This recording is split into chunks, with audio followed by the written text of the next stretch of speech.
तो गरीबदास साहिब जी ने परमेश्वर के विषय बताया कि अवधू जोड़ अलग से यारी, लाओ उन मनी तारी। अलग उस प्रोक्ष परमात्मा जो पूर्ण ब्रह्म है, उसके साथ तुम संबंध जोड़ो, उसे मित्रता करो, उसकी भक्ति करो। अवधू जोड़े अलख से यारी, लावो उन मनी तारी। अंत कोटि भंडार भरे हैं, अणिमा महिमा चेरी। अष्ट सिद्धि नौ निधि आगे नचे, दे पुरुष की फेरी। अंत कोट प्रसिद्ध परेवा, जाके आगे नाचे। सुनर मुनिगण गंधर्व ज्ञानी, इच्छा बीज को बाँचे। ब्रह्मा विष्णु महेश भंडारी, लोकपाल त्यों देवा। इंद्र कुबेर वरुण धर्मराया, करे तास की सेवा। प्रसिद्धि पूर्ण पटरानी, ब्रह्म जोगनी माया। अंत कोटि अवतार तास के, करता हो आया। असन बसन बैरागर मुक्ता, बहुविध नाच नचावे। संतों के तो दासी होई, साकट को भरमावे। अंत कोट चकवे चित चोरा, मार लिए मैदाना। पराशक्ति के संगर माही, सोनर मुनिजन उर्दाना।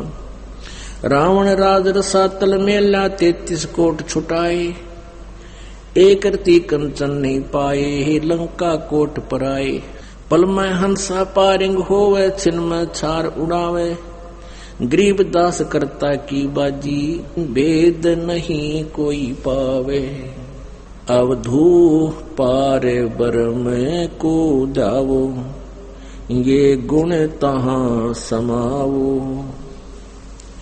अवधू पार बरम को दावो, ये गुण तहां समावो। ये गुण इंद्री कित से आई, कित से आया हंसा। सच्चा सतगुरु भेद बतावे, कहाँ आदि कुल बंसा। वृक्ष और बीज नहीं जद होता, गुण इंद्री नहीं ज्ञाना।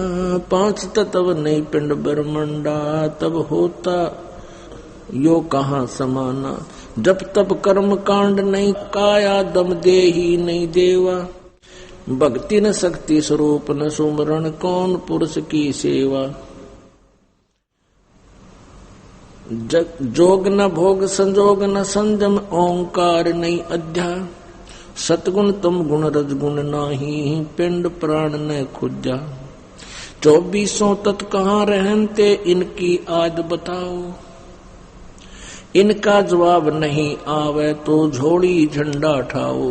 5 तव 9 तत् 10 इंद्री, ये कौ कित से आई।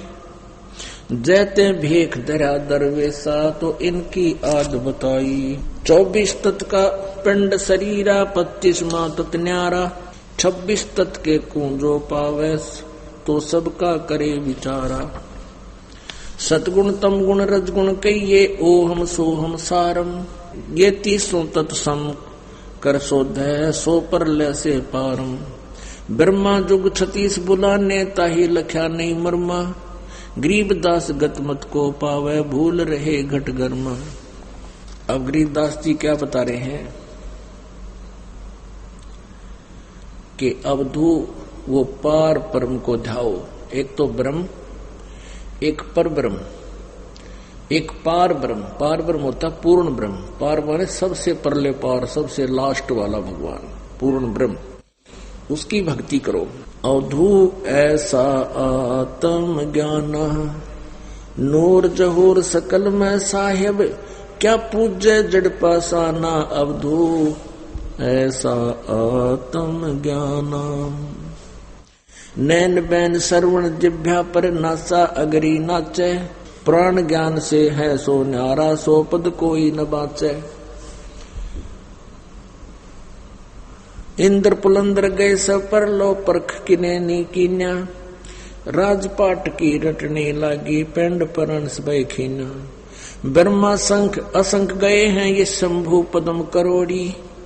इंद्र कुबेर गए बारू समय विष्णु बाहा जोरी।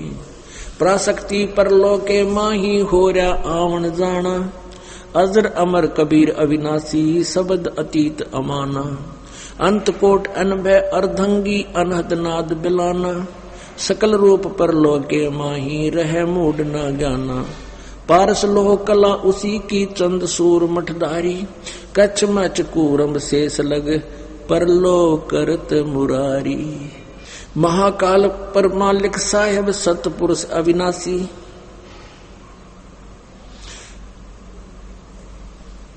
गरीब दास वो कदे न पर ले दे धरे सो दासी।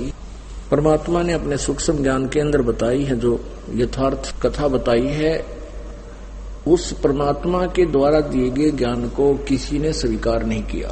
क्यों नहीं किया? क्योंकि हम वेदों और गीता जी को, पुराणों को सत्य मानते थे। और पुराणों, वेदों और गीता जी जो है सभी संस्कृत लैंग्वेज में लिपिबद्ध थे। संस्कृत भाषा को केवल एक वर्ग ही पढ़ने का अधिकारी था, जिसको ब्राह्मण वर्ग कहते थे। प्रारंभ में क्या हुआ था कि मानव समाज को नियमित रखने के लिए 4 वर्ण बनाए थे। प्रारंभ में कोई हमने छुआछात नहीं थी।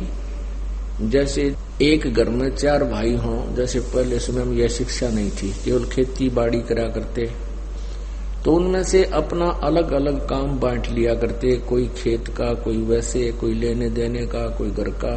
तो ऐसे इस मानव समाज को 4 वर्ण में बांट दिया था। एक तो ब्राह्मण, भाई विद्या स्वयं पढ़ें और सदग्रंथों को समझें, और अन्य को वो फिर अपने समझकर सिंपल लैंग्वेज में, साधारण भाषा में सबको ज्ञान कराएं, परमात्मा की महिमा से परिचित रखें और सदुपदेश करें। और दूसरा फिर वैश्य बना, फिर तीसरा क्षत्रिय, और चौथा फिर शूद्र बनाया। इनके अपने अपने काम बांट दिए। फिर उनके वंशज आगे चलकर वही कार्य करने लगे अपने अपने, क्योंकि जो जिस वर्ग में पैदा होता है उसी काम का मास्टर बन जाता है। ऐसे ही आगे चलकर के वर्ण बन गई। तो ब्राह्मण लोगों ने वेदों को पढ़ा, गीता जी संस्कृत भाषा में लिपिबद्ध थी, तो ये समझ नहीं सके वेदों को। भाषा अवश्य जानने लगे, लेकिन ये ब्राह्मण ऋषि, सतयुग के ब्राह्मण और ब्रह्मा विष्णु महेश तक भी वेदों से परिचित नहीं थे। तो इन्होंने जैसे भी अपने अटकल से जो ज्ञान ग्रहण किया, वेदों को जैसा जाना समझा, उसी प्रकार से उन्होंने अपने वंशजों को वैसा ही ज्ञान दे दिया। उन्होंने फिर पूरे समाज को वही लोक वेद सुना दिया, दंत कथा सुना दी, और जिसका दुष्परिणाम आज तक ये मानव समाज भोग रहा है। और आज परमात्मा ने कृपा बख्शी है। 600 वर्ष पहले वो परमात्मा इस कलयुग में स्वयं प्रकट हुए थे। कबीर जी, कबीर देव जुलाहा रूप में एक जुलाहे की भूमिका की, एक तत्वदर्शी संत की भूमिका की, और एक अच्छे नागरिक की भूमिका की, और एक सुयोग्य शिष्य की भूमिका करते हुए वो हमें एक गाइडलाइन देकर चले गए कि यदि तुमने परमात्मा पाना है तो इस प्रकार आपका आचरण होना चाहिए, अन्यथा उस परमेश्वर को गुरु की आवश्यकता नहीं थी। तो परमात्मा ने स्वयं आकर के हमें पहले बताया था ये ज्ञान, जो हमारे को उन अज्ञानी ऋषि महर्षियों ने नहीं समझने दिया।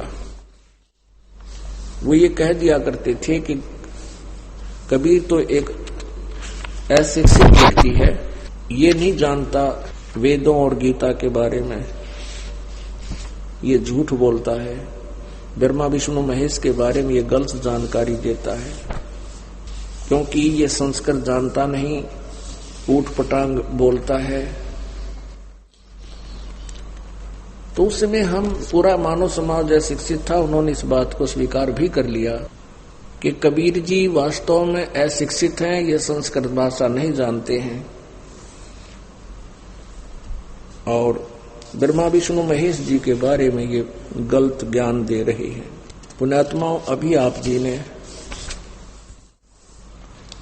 सुना कि सतयुग के ब्राह्मणों को ज्ञान नहीं था, ब्रह्मा विष्णु महेश को भी वेद ज्ञान नहीं था। ये बात प्रथम बार किसी भी हिंदू समाज के गले नहीं उतर सकती, क्योंकि हमने लोकवेद दंत कथा घनी सुन रखी है।